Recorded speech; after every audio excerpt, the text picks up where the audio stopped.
오늘 하나님께서 주신 말씀은 예레미야 32장 36절에서 44절까지 말씀입니다. 예레미야 32장 36절에서 44절까지 말씀입니다. 우리 함께 합독하도록 하겠습니다. 그러나 이스라엘의 하나님 여호와께서 너희가 말하는 바 칼과 기근과 전염병으로 말미암아 바벨론 왕의 손에 넘긴 바 되었다 하는 이 성에 대하여 이와 같이 말씀하시니라. 보라, 내가 노여움과 분함과 큰 분노로 그들을 쫓아 보내었던 모든 지방에서 그들을 모아들여 이곳으로 돌아오게 하여 안전히 살게 할 것이라. 그들은 내 백성이 되겠고 나는 그들의 하나님이 될 것이며 내가 그들에게 한 마음과 한 길을 주어 자기들과 자기 후손의 복을 위하여 항상 나를 경외하게 하고 내가 그들에게 복을 주기 위하여 그들을 떠나지 아니하리라 하는 영원한 언약을 그들에게 세우고 나를 경외함을 그들의 마음에 두어 나를 떠나지 않게 하고 내가 기쁨으로 그들에게 복을 주되 분명히 나의 마음과 정성을 다하여 그들을 이 땅에 심으리라. 여호와께서 이와 같이 말씀하시니라. 내가 이 백성에게 이 큰 재앙을 내린 것 같이 허락한 모든 복을 그들에게 내리리라.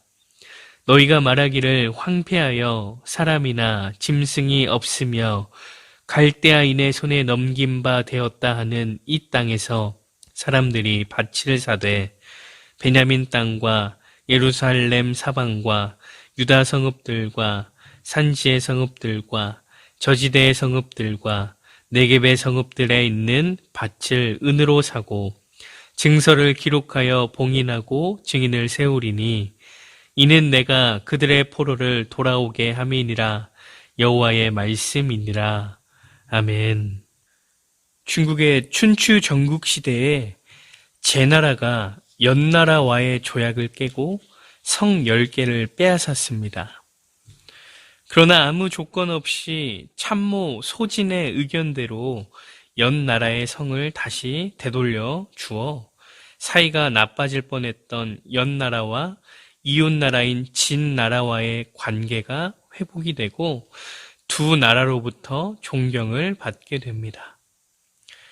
10개의 성을 빼앗음으로 인해서 큰 화를 당할 뻔했던 제 나라는 그 화를 오히려 기회로 삼아 두 나라와 든든한 이웃이 되는 것뿐만이 아니라 존경을 받는 나라가 되는 계기가 되었습니다. 이 이야기를 통해 만들어진 고사성어가 바로 전화위복입니다. 위기를 기회로 삼는다면 반전과 같은 일이 벌어지게 된다는 것이죠. 오늘 본문을 보면 하나님께서는 남유다 백성들에게 전화위복의 기회를 주십니다.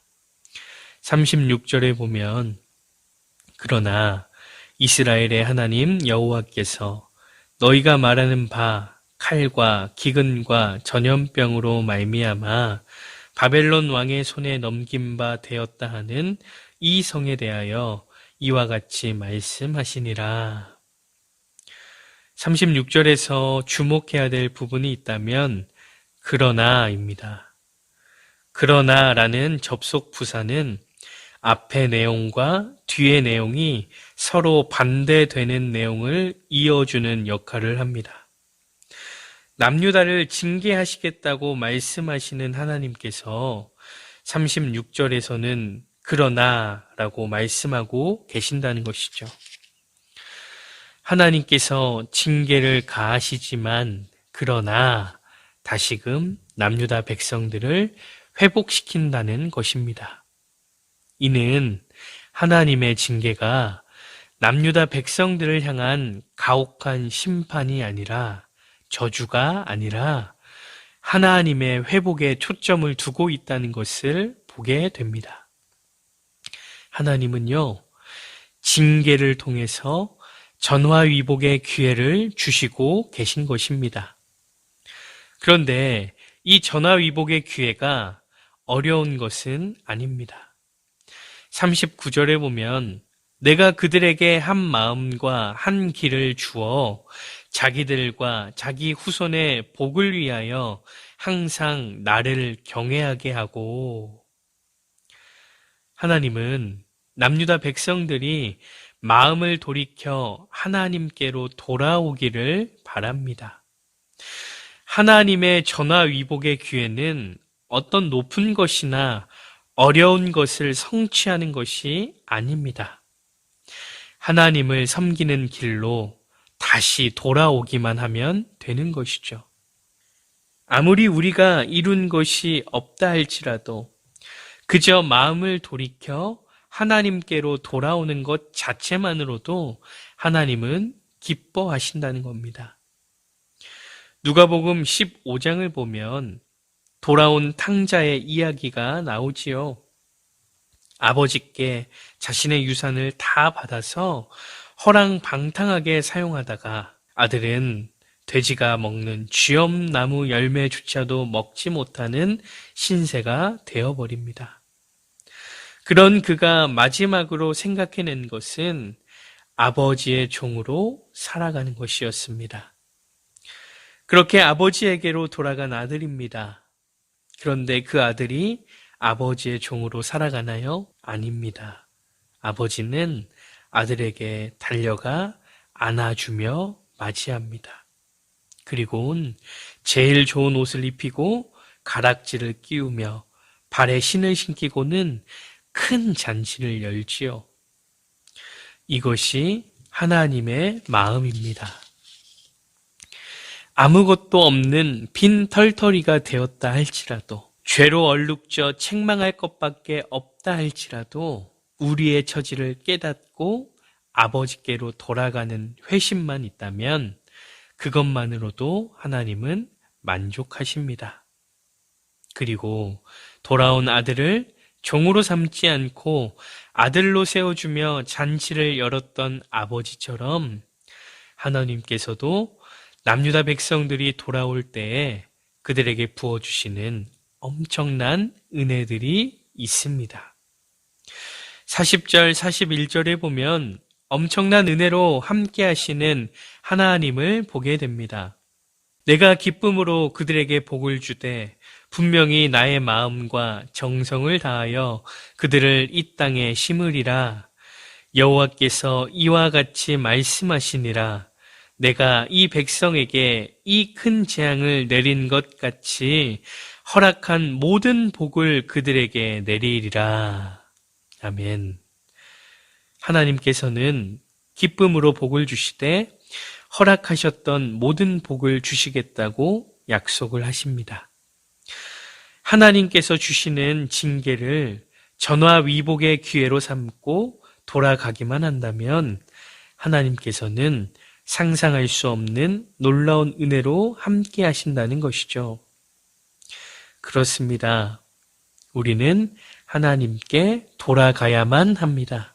세상으로 향했던 우리의 시선을 하나님께로 돌려야 합니다. 이러한 의미에서 우리는 그러나 신앙을 회복해야 합니다.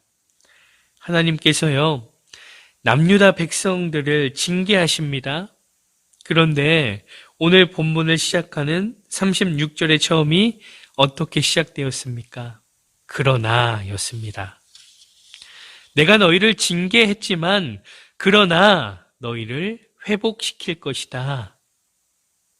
그런데 하나님만 그러나가 필요한 것이 아니라 우리에게도 필요합니다. 하나님의 그러나의 은혜를 경험하기 위해서는 우리 역시도 그러나 신앙을 회복해야 된다는 겁니다. 하나님과 멀어졌었지만 그러나 하나님과 가까워지겠습니다. 세상만을 바라보았었지만 그러나 하나님만 바라보겠습니다. 죄로 물들었던 삶이었지만 그러나 회개하며 온전한 그리스도인의 삶을 살아가겠습니다. 우리에게는 그러나 신앙이 필요합니다. 징계를 전화위복의 기회로 주시는 하나님 앞에 우리 역시도 그러나 신앙으로 이전의 삶과는 반대되는 삶을 살아가야 됩니다. 그때 비로소 하나님의 은혜를 경험하는 귀한 삶이 될 것입니다.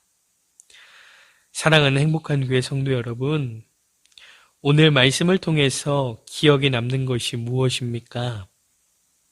아마도 전화위복과 그러나 이 두 가지가 가장 기억에 남을 것입니다. 하나님의 징계뿐만이 아니라 여러분의 삶에 문제가 찾아왔을 때 하나님을 찾는 전화위복의 기회로 삼으셔서 회복의 역사를 경험하는 복된 삶이 되시기를 간절히 소망합니다. 그런가 하면 여러분의 신앙이 그러나 신앙이 되길 소망합니다. 하나님께서 주시는 징계 앞에 그러나 신앙으로 회복의 은혜를 경험하는 것뿐만이 아니라 어떤 상황과 환경 속에서도 또한 어떤 문제와 맞닥뜨린다 할지라도 그러나 신앙을 회복하심으로 인해서 하나님께서 이끄시고 함께 하시는 은혜의 역사를 경험하시기를 간절히 소망합니다. 늘 이러한 삶을 통하여서 하나님의 그 귀한 은혜 안에 거하시는 복된 삶이 되시기를 간절히 소망합니다. 기도하시겠습니다.